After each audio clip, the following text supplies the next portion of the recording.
2021 के अव्यक्त मुरली के। मुरली का टाइटल है निश्चय बुद्धि विजयी रत्नों की निशानी।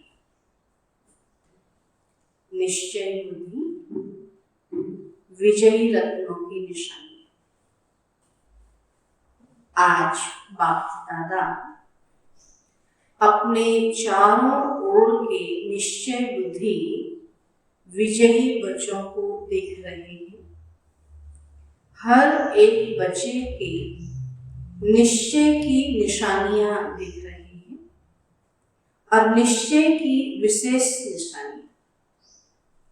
पहली निशानी, जैसा निश्चय वैसा कर्म। वाणी में हर समय ना, जैसा निश्चय वैसा कर्म, वाणी में हर समय चेहरे पर रूहानी नशा दिखाई देगा। जैसा निश्चय होगा वैसा ही कर्म होगा, वैसी ही वाणी होगी और हर समय चेहरे पर वो रूहानी नशा दिखाई देगा। दूसरा, हर कर्म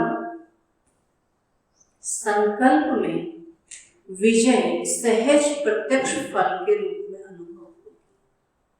हर कर्म संकल्प में विजय सहज प्रत्यक्ष फल के रूप में अनुभव होगी, मेहनत के रूप में नहीं, लेकिन प्रत्यक्ष फल व अधिकार के रूप में विजय अनुभव होगी। तो अपने श्रेष्ठ भाग्य और श्रेष्ठ जीवन व बाप और परिवार के संबंध संपर्क द्वारा 1% भी संशय संकल्प मात्र भी नहीं होगा। बाबा पर इतना निश्चय होगा कि 1% भी संशय संकल्प मात्र में भी नहीं होगा कि हमारा कौन मिला है, ऊंच से ऊंच बाप मिला है, श्रेष्ठ भाग्य है, श्रेष्ठ बाप जीवन है, ऐसा निश्चय उनको होगा। उसमें कभी भी संशय नहीं होगा। चौथा है क्वेश्चन मार्क समाप्त।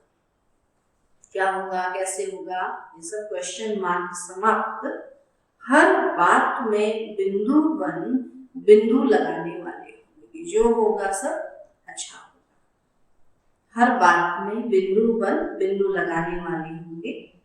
पांचवा, निश्चय बुद्धि हर समय अपने को बेफिक्र बादशाह सहज स्वतः अनुभव करेंगे। बेफिक्र बाबा कहते जो निश्चय बुद्धि होंगे हर समय क्या होंगे, बेफिक्र बादशाह, सहज भी होंगे और स्वतः भी अनुभव करेंगे। अर्थात बार बार स्मृति में लाने की मेहनत नहीं करनी पड़ेगी। मैं बादशाह हूँ यह कहने की मेहनत नहीं करनी पड़ेगी, लेकिन सदा स्थिति के श्रेष्ठ आसन व सिंहासन पर स्थित हैं। जैसे लौकिक जीवन में कोई भी परिस्थिति प्रमाण स्थिति बनती है, जैसी परिस्थिति होती है वैसी ही स्थिति बनती है, चाहे दुख की चाहे सुख की। उस स्थिति की अनुभूति में स्वतः ही रहते हैं। बार बार मेहनत नहीं करते कि मैं सुखी हूं या मैं दुखी हूं। सुख आता है तो सुखी स्वरूप रहते हैं, बार बार ये नहीं कहते मैं सुखी हूं मैं सुखी हूं। ऐसे दुखी होते हैं तो दुखी होते ही है, उसमें कहने की जरूरत क्या है, मैं दुखी। तो बेफिक्र बादशाह की स्थिति का अनुभव स्वतः सहज होता है। अज्ञानी जीवन में परिस्थितियों प्रमाण स्थिति बनती है, लेकिन शक्तिशाली अलौकिक ब्राह्मण जीवन में परिस्थिति प्रमाण स्थिति नहीं बनती, लेकिन बेफिक्र बादशाह की स्थिति व श्रेष्ठ स्थिति बाप दादा द्वारा प्राप्त हुई नॉलेज की लाइट माइट द्वारा, याद की शक्ति द्वारा, जिसको कहेंगे ज्ञान और योग की शक्तियों का वर्षा बाप द्वारा मिलता है। वहां तो परिस्थिति आती है तो बाबा कहते हैं सुखी दुखी बनते हैं, लेकिन यहाँ तो बाबा मिला और यहाँ जो है अपनी स्थिति शक्तिशाली है और शक्तिशाली स्थिति बाप के द्वारा वर्षे के द्वारा मिलती है। तो ब्राह्मण जीवन में बाप के वर्षे द्वारा व सतगुरु के वरदान द्वारा व भाग्य विधाता द्वारा प्राप्त हुए श्रेष्ठ भाग्य द्वारा स्थिति प्राप्त होती है। आप कहते हैं हमारी श्रेष्ठ स्थिति किसके कारण है? हमें सदगुरु या फिर बाप के द्वारा क्या है, वर्षे के रूप में ये स्थिति प्राप्त हुई है। बाबा कहते हैं अगर परिस्थिति के आधार पर स्थिति है तो शक्तिशाली कौन हुआ? परिस्थिति आई तो हमने अपनी स्थिति को मजबूत बनाया, ज्ञान योग सीखा, तब परिपक्व हो गए, तो बाबा कहते फिर शक्तिशाली कौन हुआ? परिस्थिति। परिस्थिति पावरफुल हो जाएगी ना। पहले से ही बाबा को जानते हैं, बाबा की शक्ति को, बाबा के ज्ञान को, सब कुछ जान लिया, पहचान लिया, उसको लेकर के हम पहले से ही शक्तिशाली बने ना।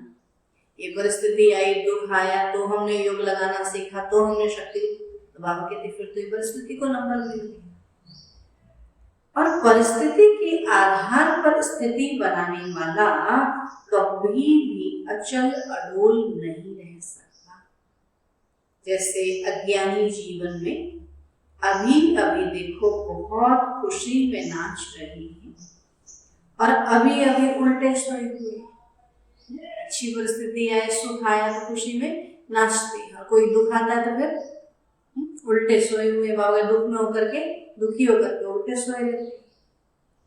तो अलौकिक जीवन में ऐसी हलचल वाली स्थिति नहीं, परिस्थिति के आधार पर नहीं, लेकिन अपने वर्षे और वरदान के आधार पर, वो अपनी श्रेष्ठ स्थिति के आधार पर परिस्थिति को परिवर्तन करने वाला होगा।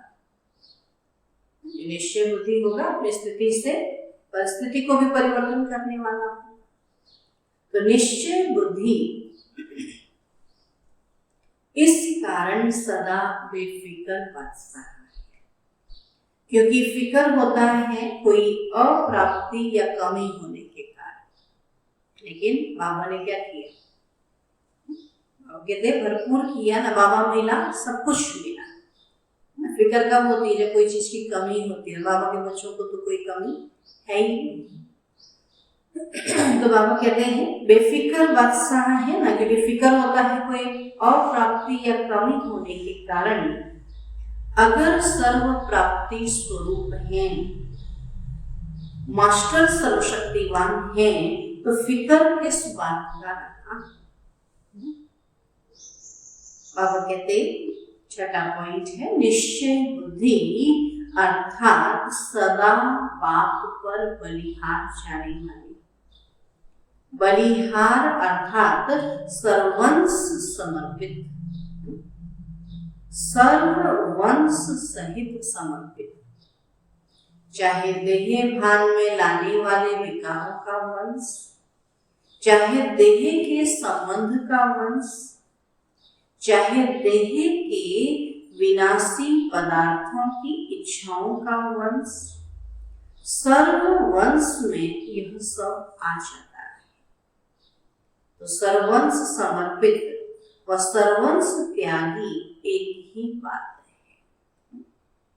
समर्पित होना इसको नहीं कहा जाता कि मधुबन में बैठ गए या सेवा केंद्रों पर बैठ गए। यह भी एक सीढ़ी है जो सेवा अर्थ अपने को अर्पण करते हैं। बाबा कहते ग्रस्त में रहते हैं, लेकिन सेवा अर्थ सब चीजों को बाबा के आगे अर्पण करते हैं। लेकिन सर्वंश अर्पित यह सीढ़ी की मंजिल है। एक सीढ़ी चढ़ गए, लेकिन मंजिल पर पहुंचने वाले ये निश्चय बुद्धि की निशानी है तीनों ही वंश सहित अर्पित। बाबा ने कहते हैं अभिमान, देह की वस्तु पदार्थ और देह के संबंध, ये तीनों चीजें खींचती हैं। या तो देह अभिमान खींचता, विकार खींचते हैं, या फिर बाबा ने कहा संबंधी खींचते हैं, या फिर देह के लिए जो वस्तु पदार्थ हमको अच्छा लगता है वो खींचते हैं। तो इन तीनों को क्या करो? बाबा पर अर्पित करो। तीनों ही बातें स्पष्ट जान गए ना, तो वंश तब समाप्त होता है जब स्वप्न व संकल्प में भी अंश मात्र भी बाबा स्वप्न में भी याद रहे मैं आत्मा हूँ, मैं शिव बाबा का बच्चा हूँ, है ना। तो बाबा कहते हैं स्वप्न में भी ये ना आए कि मैं देहधारी या देह के संबंधी भी स्वप्न में याद ना आए। अगर अंश है तो वंश पैदा हो ही जाएगा। अगर थोड़ा भी बाबा कहते हैं अभिमान आया तो वही पांचों विकार फिर आ जाए। इसलिए सर्वंश त्यागी की परिभाषा अति गुह्य है, यह भी कभी सुनाएंगे।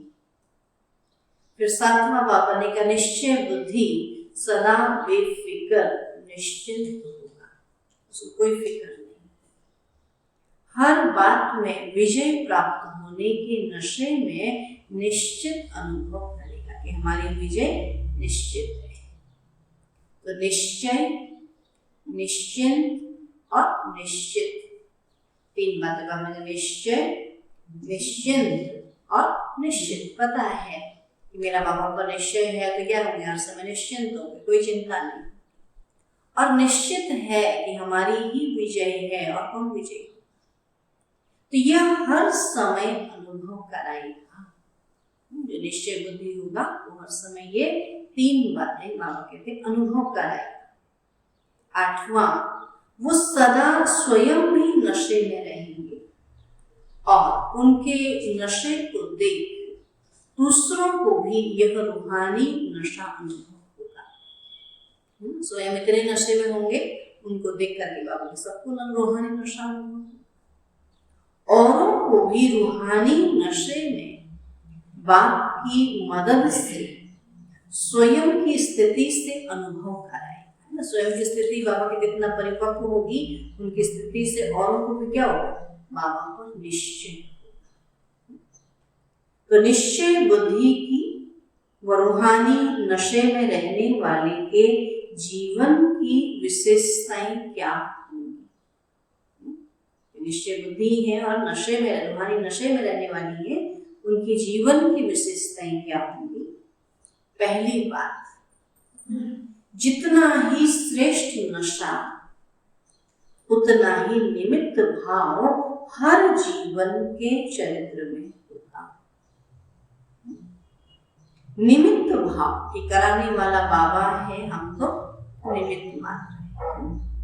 तो निमित्त भाव की विशेषता के कारण निर्माण बुद्धि होगी ना। बाबा के मान स्थान अभिमान नहीं होगा, निर्माण बुद्धि होगी।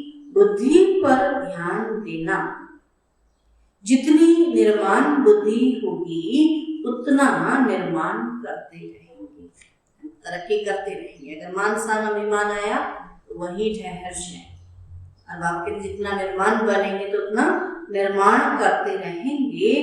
नव निर्माण कहते हो ना, तो नव निर्माण करने वाली बुद्धि होगी, तो निर्माण भी होंगे और नव निर्माण भी करेंगे। तो जहां यह विशेषताएं हैं उसको ही कहा जाता है निश्चय बुद्धि विजय। तो निमित्त, निर्माण और निर्माण, पहले क्या होंगे, निमित्त होंगे, कराने वाला बाबा और हम निमित्त हैं। और दूसरा निर्माण होंगे, कोई मान-सान की इच्छा नहीं होगी। तीसरा निर्माण करेंगे, जब निर्माण होंगे तो निर्माण करेंगे, तरक्की करेंगे। तो निश्चय बुद्धि की भाषा क्या होगी, आगे निश्चय बुद्धि की स्थिति तो बता दी, विशेषता बता दी ना कि उनकी बुद्धि कैसी होगी, निमित्त, निर्माण और निर्माण। और बाबा कहते हैं कि उनकी बुद्धि कैसी होगी, तो नव निर्माण वाली बुद्धि होगी। तो निर्माण भी होंगे, नव निर्माण भी होंगे। तो जहां यह विशेषताएं हैं उनको ही कहा जाता है निश्चय बुद्धि विजयी। तो निश्चय बुद्धि की भाषा में सदा मधुरता तो कॉमन बात है। लेकिन उदारता। उदारता का अर्थ है सर्व आत्माओं के प्रति आगे बढ़ाने की उदारता, कि हर एक आत्मा क्या करे, तरक्की करे, उन्नति करे, आगे बढ़े। उदारता। बाबा कहते सर्व आत्माओं के प्रति आगे बढ़ाने की उदारता होगी। पहले आप, मैं नहीं, बाबा तो सबको आगे बढ़ाना है तो पहले आप कहेंगे। उदारता अर्थात दूसरे को आगे रखना। जैसे ब्रह्मा बाप ने सदैव पहले जगत अम्बा और बच्चों को रखा, मम्मा जैसा कहे, बच्चे जैसा कहे। तो सदा क्या किया, मम्मा को आगे रखा और बच्चों को आगे रखा। मेरे से भी तीखी जगदम्बा है, मेरे से भी तीखे यह बच्चे है। यह उदारता की भाषा है।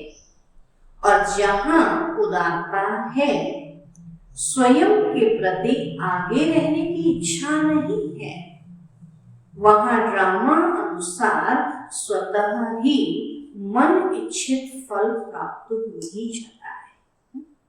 जब आगे आगे मान सान लेना चाहते हैं तो सब पीछे कर देते हैं, और जब पीछे रहते हैं तो सब आगे करते हैं।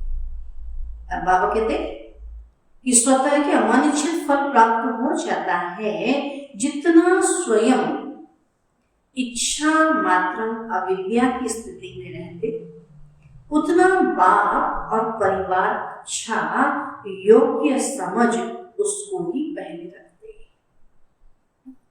जितना समझे मैं तो योग्य हूँ, मुझे आगे रखना चाहिए, उसको सब पीछे कर देते हैं। और जितना समझते हैं ये इनको आगे बढ़ाओ, इनको आगे बढ़ाओ, तो जो आगे बढ़ाओ कहने वाले पहले उसी को आगे बढ़ाते हैं। तब बाबा कहते हैं स्वयं इच्छा मात्र अविद्या की स्थिति में रहते हैं, तो उतना बाप और परिवार अच्छा योग्य समझ उसको ही पहले रखते हैं।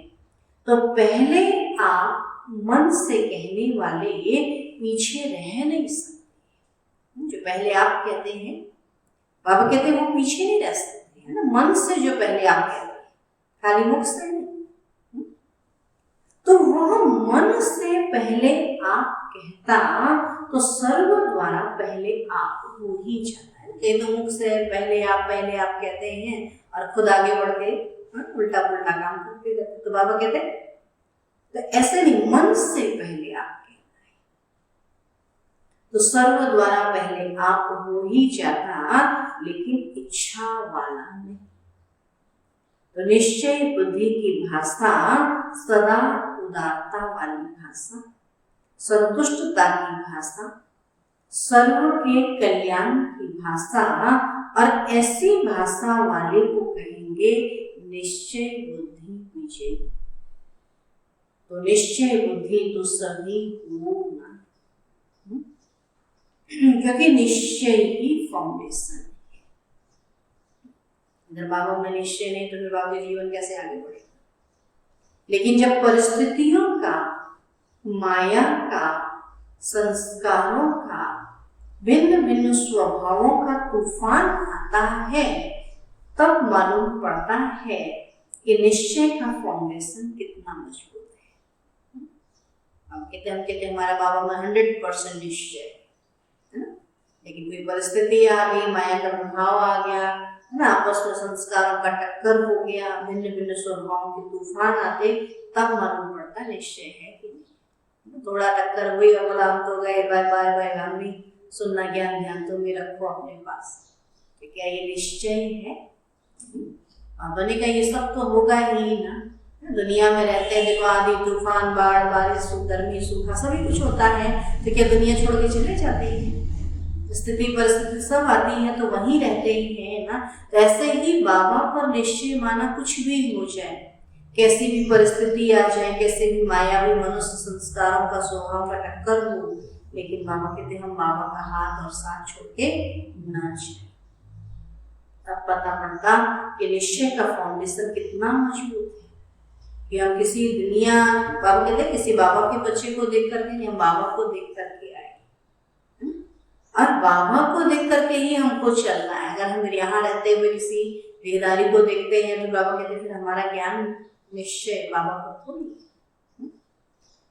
तो जैसे इस पुरानी दुनिया में भिन्न भिन्न प्रकार के तूफान आते हैं ना, कभी वायु का, कभी समुद्र का, ऐसे यहाँ भी भिन्न भिन्न प्रकार के तूफान आते हैं। तूफान क्या करता है, पहले उड़ाता है फिर फेंकता है। तो यहाँ पे क्या होगा, तूफान आएगा तो क्या करेंगे, उड़ेंगे, हम ही हैं जो हैं, फिर वो क्या करता है, हमको उठा करके यहाँ से बाहर फेंक देता है। तो यह तूफान भी पहले तो अपनी तरफ मौज में उड़ाते, कोई परिस्थिति आती, कोई ऐसे व्यक्ति आते हैं तो पहले तो हम उनकी तरफ हो जाते हैं, मौज में रहते हैं, ऐसा हो रहा है, मजे लेते हैं। पहले अपनी तरफ मौज में उड़ाते हैं और अल्पकाल के नशे में ऊंचे ले जाते हैं, क्योंकि माया भी जान गई है कि बिना प्राप्ति ये मेरी तरफ होने वाले नहीं। तो क्या करेगी माया भी, दुनिया भी क्या करेगी, प्राप्ति कराएगी।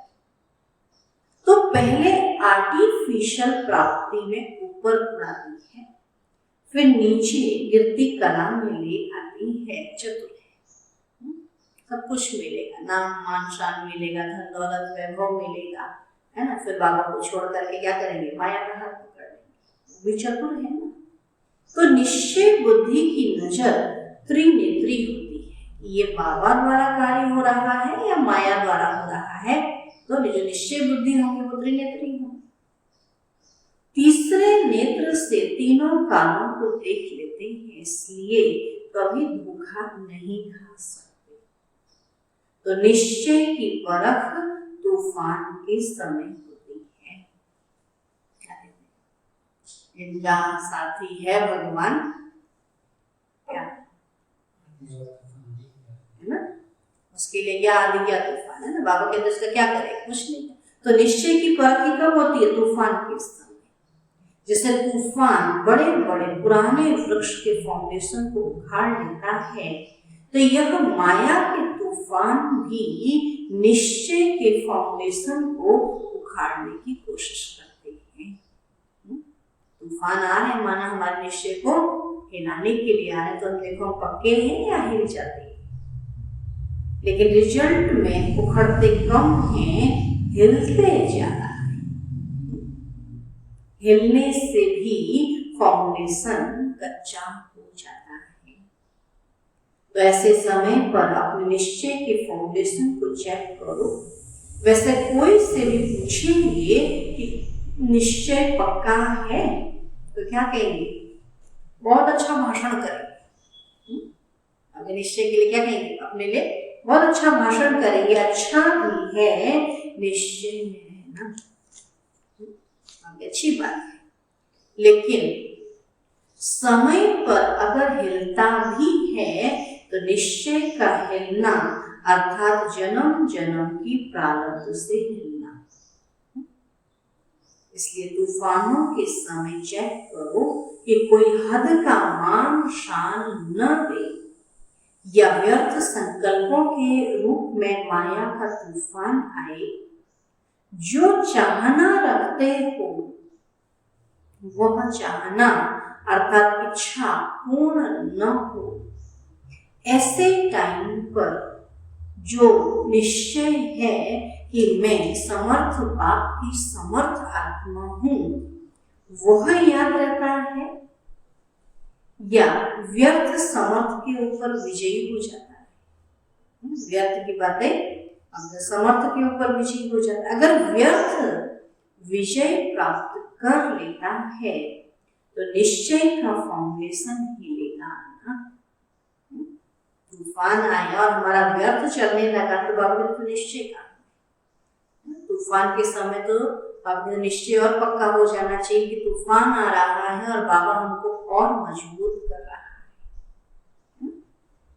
अब बाबा कहते अगर व्यर्थ विजय प्राप्त कर लेता है तो निश्चय का फाउंडेशन हिलेगा और समर्थ के बजाय अपने को कमजोर आत्मा अनुभव करेगा, दिल शिकस्त हो जाएंगे। इसलिए कहते हैं कि तूफान के समय चेक हद का मान शान मैंपन रूहानी शान से नीचे ले आता है। हद की कोई भी इच्छा मात्र अविद्या के निश्चय से नीचे ले आती है। तो निश्चय का अर्थ यह नहीं है कि मैं शरीर नहीं, मैं आत्मा हूँ, अरे इतना ही निश्चय नहीं। निश्चय का अर्थ तो बहुत बड़ा है, लेकिन कौन सी आत्मा हूँ, वह नशा, वह स्वमान समय पर अनुभव हो, इसको कहते हैं निश्चय बुद्धि विजय। कोई पेपर है ही नहीं और कहे मैं तो पास विद ऑनर हो गया, तो कोई उसको मानेगा?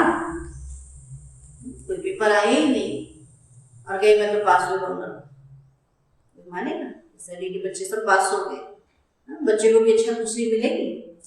बिना पढ़े, बिना लिखे, बिना पेपर दिए कोई आगे बढ़ जाए, आप कहते कोई खुशी नहीं और कोई उसको स्वीकार भी नहीं करे। तो ऐसे यहाँ भी बाबा कहते हम बैठे हैं घर में, आराम से सुख ले रहे हैं, कोई सेवा नहीं, कुछ नहीं, और हम कहें मैं तो पास हूँ, मैं तो हर परिस्थिति से पार हो गया, मान ली। बाबा कहते सर्टिफिकेट चाहिए ना, कितना भी कोई पास हो जावे, डिग्री ले लेवे, लेकिन जब तक सर्टिफिकेट नहीं मिलता है तो वैल्यू नहीं होती है। और घर बैठे किसी को कोई भी सर्टिफिकेट नहीं देता। सर्टिफिकेट कब मिलता है? जब बच्चा कॉलेज जाता है तभी सर्टिफिकेट देते हैं। अभी उसको जानते ही नहीं है, देखा ही नहीं है, उसको कैसे सर्टिफिकेट देते हैं भाई? दुनिया में भी किसी चीज का सर्टिफिकेट बोलो, पहले उस व्यक्ति को तो मेरे सामने लाओ, देखो तो सही सर्टिफिकेट किस चीज का देना है, किसको देना है। तब बाबा कहते यहाँ भी ना, बाबा देखे जाने तभी तो सर्टिफिकेट देना। तो बाबा कहते कितनी बड़ी डिग्री ले लो, घर बैठे कितना ही पढ़ लो, लेकिन सर्टिफिकेट बाबा कहते नहीं मिलता तो वैल्यू नहीं। पेपर के समय पेपर दे, पास हो, सर्टिफिकेट ले, बाप से, परिवार से, तब उसको कहेंगे निश्चय बुद्धि विजयी।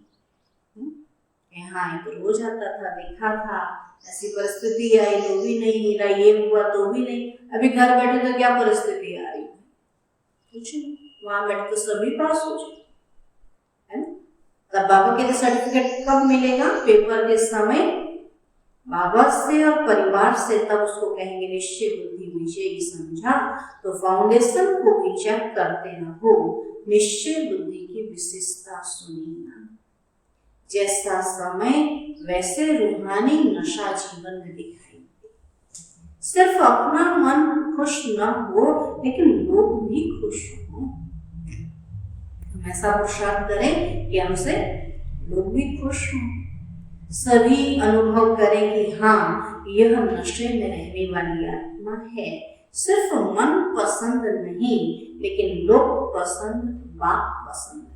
मुझे जो अच्छा लगता है मैं वो करूं, मुझे जो अच्छा नहीं लगता मैं वो ना करूं। अब के ऐसा तो कहीं क्या होता है, लोग पसंद भी करना होता है। बाबा ने कहा केवल मन पसंद नहीं, बाप पसंद भी हो और लोग पसंद भी हो, इसको कहते हैं विजय। कई बार हम कहते दूसरे को अच्छा लगे ना लगे, मुझे क्या चाहता है ना, मुझे अच्छा लगता है, बाबा को अच्छा लगे। बाबा कहते वो सबको भी अच्छा, जैसे राजा किसको चुनेंगे? मुझे जो अच्छा लगता है वो करेगा, राजा उसको पसंद करेंगे, या जो सबके लिए करता है राजा उसको चुनेंगे? बाबा राजा वही अच्छा जो दुनिया को पसंद हो, तभी तो उसको वोट देंगे। यहाँ भी बाबा कहते अच्छा सर्वनिश्चय बुद्धि विजयी रत्नों को, सर्वनिश्चित बेफिक्र बच्चों को, सर्वनिश्चित विजय के नशे में रहने वाले रूहानी आत्माओं को, सर्व तूफानों को पार कर तूफान अनुभव करने वाले विशेष आत्माओं को, सदा अचल, अडोल, एक रस स्थिति में स्थित रहने वाले निश्चय बुद्धि बच्चों को बाप दादा का याद प्यार और नमस्ते। हम रूहानी बच्चों की रूहानी बाप दादा को नमस्ते नमस्ते नमस्ते। विदेशी भाई बहनों से बाप दादा की मुलाकात बाबा कहते अपने को समीप रतन अनुभव करते हो। समीप रतन की निशानी क्या है? वो सदा सहज और स्वतः ज्ञानी तू आत्मा, योगी तू आत्मा, गुण मूर्त सेवाधारी अनुभव करेंगे। समीप रतन के हर कदम में ये चार ही विशेषताएं सहज अनुभव होंगी। सहज और स्वतः बाबा कहते ज्ञानी योगी आत्मा होगी, सेवाधारी होगी, गुण मूर्त होगी, धारणा मूर्त होगी। चारों जो बाबा कहते क्या ज्ञान के सब्जेक्ट है ना, ज्ञान योग धारणा सेवा। तो जो ज्ञानी आत्मा होगी बाबा के समीप रतन उनके चारों सब्जेक्ट में पास होगी। तो समीप रतन के हर कदम में यह चार ही विशेषताएं सहज अनुभव होंगी। एक भी कम नहीं होगी। ज्ञान में कम हो, योग में तेज हो या दिव्य गुणों की धारणा में कमजोर हो, उस सब में सदा ही सहज अनुभव करेगा। ज्ञान योग धारणा सेवा सब में सहज हो। तो समीप रतन किसी भी बात में मेहनत नहीं अनुभव करेंगे, लेकिन सहज सफलता अनुभव करेंगे। क्योंकि बाप दादा बच्चों को संगम युग पर मेहनत से ही छुड़ाते हैं। अब संगम युग में हर कर्म क्या लगे? खेल लगे, कोई मेहनत ना लगे। 63 जन्म मेहनत की है ना, चाहे शरीर की मेहनत की, चाहे मन की मेहनत की। बाप को प्राप्त करने के लिए भिन्न भिन्न साधन अपनाते रहे। तो यह मन की मेहनत और धन की भी देखो, जो सर्विस करते हो, जिसको बाप दादा नौकरी कहते, उसमें भी देखो कितनी मेहनत करते हो। उसमें भी तो मेहनत लगती है ना, पूरा पूरा दिन 12-12 घंटे ना, महीना जब सेवा करते हैं, नौकरी करते हैं, तब जाकर के कुछ धन मिलता है। उसमें भी तो मेहनत लगती है ना। मन है नहीं है, तबीयत ठीक है नहीं है, लेकिन जाना है तो मेहनत तो है। और अभी आधा कल्प के लिए यह नौकरी नहीं करेंगे, इससे भी छूट जाएंगे ना। सत्युग में तो इस समय की मेहनत का फल पाएंगे। न लौकिक नौकरी करेंगे और न भक्ति करेंगे, दोनों से मुक्ति मिल जाएगी। अभी भी देखो, चाहे लौकिक कार्य करते भी हो, लेकिन ब्राह्मण जीवन में आने से लौकिक कार्य करते हुए भी अंतर लगता है। लौकिक में रहते भी क्या समझते हैं? नौकरी कर रहे हैं, मान लो चौकीदारी की है, तो वहां क्या चौकीदारी भी कर रहे हैं और बाबा को याद भी कर रहे हैं, तो क्या लगता है कि हमको दोनों चांस मिल रहा है। लौकिक नौकरी भी हो जा रही है और बाबा की याद भी हो जा रही है। बाबा कहते उस अगर वो दुनिया रहती होता तो क्या होता? बड़ा भारी लगता। अभी यह लौकिक कार्य करते भी डबल लाइफ रहते। क्यों? क्योंकि लौकिक कार्य करते में यह खुशी रहती है कि यह कार्य अलौकिक सेवा के निमित्त कर रहे हैं। नौकरी कर भी रहे हैं इसलिए अलौकिक सेवा के लिए। अपने मन की तो इच्छाएं नहीं, अपने को तो कुछ नहीं चाहिए, लेकिन नौकरी करेंगे, धन कमाएंगे तो बाबा की सेवा करेंगे। तो जहां इच्छा होती है वहां मेहनत लगती है। धन कमाएंगे, ये करेंगे तो मेहनत लगती है ना। और जब अपने लिए नहीं सेवा के लिए कर रहे तो फिर मेहनत ही कि जितना मिले उससे सेवा करें। अभी निमित्त मात्र करते हो, क्योंकि मालूम है कि तन मन धन तीनों लगाने से एक का पदम गुना अविनाशी बैंक में जमा हो रहा है। फिर जमा किया हुआ खाते रहना। पुरुषार्थ से योग लगाने का, ज्ञान सुनने सुनाने का, इस मेहनत से भी छूट जाएगी। कभी कभी क्लासेज सुनकर थक जाते हैं ना, बहुत सारे आजकल तो क्या है यूट्यूब में इतनी क्लासेज आती है, सुन सुनकर क्या होता है? थक जाते हैं। बाबा कहते कभी कभी क्लासेस सुनकर थक जाते हैं ना, वहां तो लौकिक राजनीतिक पढ़ाई भी जो होगी ना, वो भी खेल खेल। स्कूल में पढ़ाई करना भी कितना मेहनत होती है। अगर सत्युग में तो पढ़ाई भी क्या होगी? खेल खेल। इतने किताब नहीं याद करने पड़ेंगे, सब मेहनत से छूट जाए। कईयों को पढ़ाई का भी बोझ होता है ना। अभी तो वो बोझ बाबा ने या कहीं बीमारी ने खत्म कर दिया। तो कईयों को पढ़ाई का भी बोझ होता है, संगम युग पर मेहनत से छूटने के संस्कार भरते हो, चाहे माया के तूफान आते भी हैं, लेकिन ये माया से विजय प्राप्त करना भी खेल समझते हो, मेहनत नहीं। खेल में भी क्या होता है, जीत प्राप्त करना होता है ना, तो माया से भी विजय प्राप्त करने का खेल करते हो। तो खेल लगता है या बड़ी बात लगती है? आप कहते माया से जीतना खेल लगता है या बड़ी बात लगती है? जब मास्टर सर्वशक्तिमान स्टेज पर स्थित होकर होते हो तो खेल लगेगा और ही चैलेंज करते हो कि आधा कर्म के लिए विदाई लेकर जाओ। विदाई समारोह मनाने आती है, लड़ने नहीं आती है। माया जो है विदाई समारोह मनाने आती है, लड़ने नहीं आती है। विजयी रतन हर समय हर कार्य में विजयी है, तो विजयी हो ना। सबने बोला हाँ जी, तो वहां जाकर भी हाँ जी करना। फिर भी अच्छे बहादुर हो गए, पहले थोड़े जल्दी घबरा जाते थे, अभी बहादुर हो गए हैं, अभी अनुभवी हो गए हैं, तो अनुभव की अथॉरिटी वाले हो गए और रखने की भी शक्ति आ गई है, इसलिए घबराते नहीं हैं। अनेक बार के विजयी थे, हैं और रहेंगे, यही सूरती सदा रखना। अच्छा, विदाई के समय दादियों से बोले, दादी जान की उस समय बॉम्बे से 3-4 महीना चक्कर लगाकर आई थी। तो बाबा कहते अभी से ही चक्रवर्ती बन गई, अच्छा है, यहाँ भी सेवा है और वहां भी सेवा है। मधुबन में तो भी सेवा है, जहाँ गए वहां भी सेवा, यहाँ रहते भी सेवा करते और जहां जहां जाते वहां भी सेवा हो जाती। सेवा का ठेका बहुत बड़ा लिया है। बड़े ठेकेदार हो ना, छोटे छोटे ठेकेदार तो बहुत, लेकिन बड़े ठेकेदार को बड़ा काम करना पड़ता है। दादी बोली बाबा आज मुरली सुनते बहुत मजा आया। बाबा बोले है ही मजा, अच्छा है आप लोग कैच करके औरों को क्लियर कर सकते हो, सभी तो एक जैसे कैच नहीं कर सकते हैं।